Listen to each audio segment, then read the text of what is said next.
Oke, Assalamualaikum warahmatullahi wabarakatuh. Waalaikumsalam Selamat warahmatullahi malam wabarakatuh. Bapak Ibu semuanya yang ada di sini. Semalam semuanya. Halo. Gimana kabarnya, sehat semua? Alhamdulillah.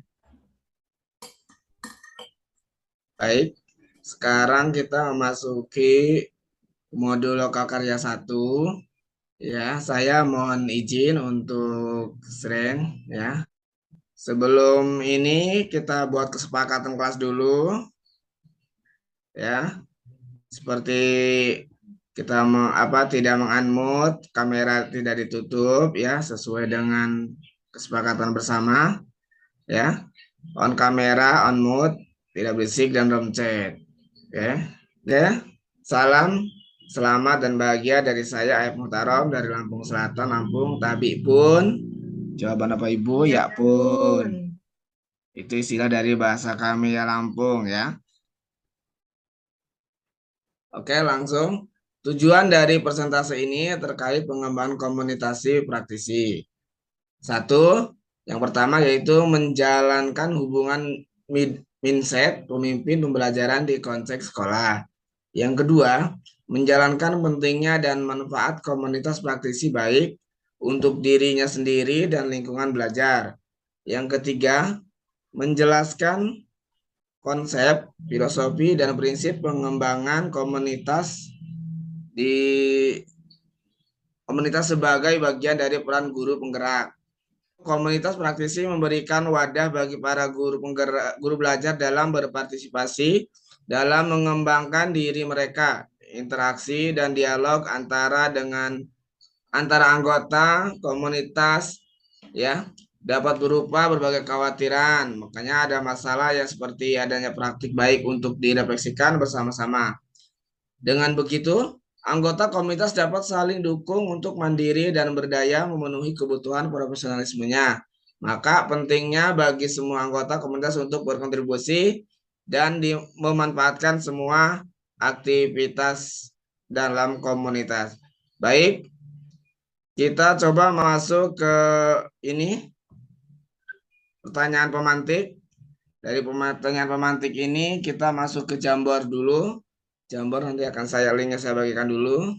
Ya, sudah saya ini. Oke, Silakan Pak Ibu dibuka. Di Jamboard itu ada pertanyaan, apa manfaat komunitas praktisi? Ya, sudah ada menjawab pemantik. Kedua, siapa lagi? Yang ada yang jawab supporter. Jawab lagi, menambah wawasan, kolaborasi, dan saling merefleksi. Ada lagi tambahan? Yang menjawab supporter dari Ibu siapa? Bisa Saya, dikasih. Pak. Iya, gimana Bu? Ya, praktisi itu kan biasanya mereka itu statusnya sebagai penggagas dalam sebuah kegiatan. Jadi, praktisi itu yang pertama itu harus memiliki energi yang kuat untuk menguatkan sebuah kegiatan. Makanya saya katakan praktisi itu fungsinya sebagai supporter. Begitu, Pak. Ya, betul sekali. Yang menjawab menambah wawasan, kolaborasi, dan saling merefleksi. Siapa? Bisa dijelaskan? Muja, Ibu Muja. Ibu Muja, Pak. Iya, Bu Muja, monggo. Iya, manfaat komunitas bagi saya itu bisa menambah wawasan, bisa juga sebagai ajang kita saling berkolaborasi dan saling juga merefleksi. Karena semakin banyak komunitas yang kita miliki atau warga dalam komunitas tersebut, maka kita akan bisa saling bertukar pikiran, berkolaborasi, dan juga saling mengingatkan atau merefleksi. Oke, Oke, terima bagus kasih. sekali. Yang ketiga, jawab yang ketiga, kolaborasi. Bu, siapa itu? Bu Mira ya? Ya, Monggo. saya Pak. Ya, menurut saya manfaat komunitas praktisi itu adalah sebagai timnya kita, teamwork, kolaborasi antara pihak sekolah dengan kita sebagai guru dengan komunitas praktisi yang ada. Komunitas praktisi ini kan rata-rata adalah komunitas kayak apa nama komunitas pembelajaran, bisa juga komunitas CGP, GP, PP dan lain sebagainya. Nah, di sanalah kita sebagai guru memiliki wadah untuk menyalurkan atau berbagi pengalaman dan saling sharing di sana. Jadi saya lebih menekankannya di sini adalah kolaborasinya. Karena objeknya pasti sama-sama ke siswa atau ke sekolah. Terima kasih, Oke. Pak. Oke, bagus sekali semua jawabannya ya. Kalau itu sama dengan halnya ya. Semuanya larinya dengan kolaborasi. Sekilas mengenai komunitas praktisi, ya, komunitas praktisi memberikan wadah bagi para guru untuk belajar dan berpartisipasi dalam pengembangan ya diri mereka. Interaksi dialog antara anggota komunitas dapat berupa sebagai kekhawatiran atau masalah dan praktik baik untuk direfleksikan bersama-sama. Dengan begitu, anggota komunitas dapat saling dukung untuk mandiri dan berdaya, memenuhi kebutuhan profesionalismenya. Maka penting bagi semua anggota komunitas untuk berkontribusi dan memanfaatkan semua aktivitas dalam komunitas. Yang kedua, apa tujuan dari komunitas praktis?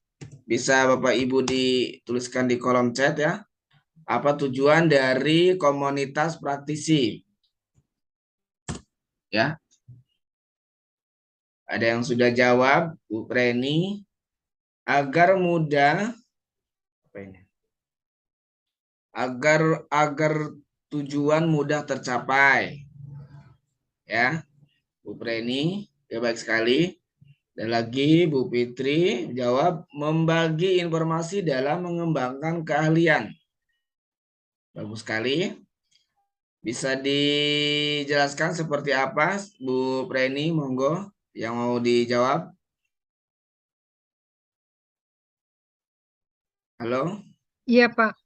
Karena ini kan pekerjaan dilakukan secara berkolaborasi, gitu ya, praktisi, komunitas praktisi, terus lagi ada apa namanya penggagasnya. Nah, itu mereka semua itu harus berkolaborasi agar apa? Agar tujuan dari sebuah kegiatan itu bisa tercapai dan terwujud. Begitu, Pak. Oke, betul sekali Bu Preni ya. Jawaban hal seperti itu memang benar. Jadi memang dengan adanya kolaborasi itu tujuannya mudah tercapai. Kalau tidak ada kolaborasi kita akan kesulitan juga. Oke, yang kedua yaitu jawaban dari Bu Fitrita. Membagi informasi dalam mengembangkan keahlian. Coba bisa dijelaskan seperti apa Bu Fitrita, monggo. Memberikan wadah untuk bisa mengembangkan potensi dirinya masing-masing. Oke, cukup? Bisa Jadi kalau yang bukan wadah untuk dirinya masing-masing seperti mengembangkan keahlian ya Bu ya. Memang kita dituntut sebagai guru penggerak itu harus bisa mengembangkan keahlian kita. Jangan sampai keahlian kita tidak kita kembangkan. Oke, terima kasih. Yang ketiga yaitu jawaban dari Bu Mira. Bertujuan untuk membagi informasi dan membantu sesama. Bisa dijelaskan Bu Mira, silakan. Ya, komunitas praktisi itu bertujuan untuk memberikan informasi dan membantu sesama. Karena komunitas praktisi itu kan adalah wadah untuk saling berbagi. Otomatis itu untuk saling membantu. Contohnya komunitas praktisi itu dalam mata pelajaran. Kan di sanalah kita saling berbagi, sharing praktik-praktik baik yang pernah kita lakukan di sekolah masing-masing. Kemudian mungkin mengenai apa namanya selain praktik baik, bagaimana cara menilai atau melakukan asesmen diagnosis untuk siswa kita, atau mungkin ada siswa yang inklusi, bagaimana penanganannya. Di sanalah kita saling berbagi bersama. Ya, terima kasih. Oke, bagus sekali. Bukan berarti bertujuan untuk berkompetisi yang untuk cari juara ya Bu ya. Yang jelas tujuannya untuk membagi informasi komunitas. Iya. Iya, bagus sekali. Yang selanjutnya yaitu pertanyaan dari Bu Muja, agar pekerjaan yang berat menjadi ringan. Ini seperti apa? Ayo, Bu Muja. Ya Pak, saya singkat saja. Tujuan komunitas praktisi itu, ya salah satunya seperti yang sudah disebutkan Ibu-Ibu tadi, ada yang berkolaborasi, membagi informasi, ada meningkatkan keahlian, banyak ya. Jadi salah satu juga tujuannya itu agar pekerjaan yang berat itu menjadi ringan, karena Apabila kita lakukan sendirian, maka pekerjaan itu menjadi berat. Nah, kita bersama-sama dengan komunitas, kita berbagi tugas, berbagi ini pengalaman, berbagi ini, akhirnya kita menjadi suatu pekerjaan itu jadi ringan dan mudah tercapai gitu, Pak. Terima kasih. Oke, baik sekali. Jadi kita istilahnya ada yang saling membantu gotong royong. Jadi kerjaan jadi berat jadi ringan. Ya, bagus sekali. Manfaat komunitas praktisi. 1, menciptakan ketergantungan sosial yang positif. Kedua, membangun relasi yang positif antara anggota atau yang berbagai sumbernya dayanya ya. Yang ketiga, ketergantungan sosial yang positif, yaitu berkolaborasi dengan orang-orang berbeda, dengan orang berbeda latar belakang. Karena kan di sekolah juga kadang kita latar belakangnya berbeda-beda. Dan keterampilan, seperti tadi ada yang bertanya ya, memunculkan ide-ide. Jadi harus kreatif ya, seperti P5 kita. Yang keempat yaitu kemampuan berkolaborasi dan mengurangi adanya kompetisi negatif atau keinginan untuk melihat orang lain gagal. Jadi harus kompetisinya yang positif, tidak ada yang namanya kompetisi yang negatif. Tahapan menggerakkan komunitas praktisi yaitu yang pertama yaitu merintis. Terus merintis, yang kedua yaitu menumbuhkan, yang ketiga yaitu merawat berkelanjutan. Oke. Penutup terakhir, mungkin itu yang bisa saya sampaikan. Kurang dan lebihnya saya mohon maaf semuanya ya kalau memang banyak kurangnya. Terima kasih atas pertanyaan, atas kolaborasinya kita bersama. Saya cukupkan.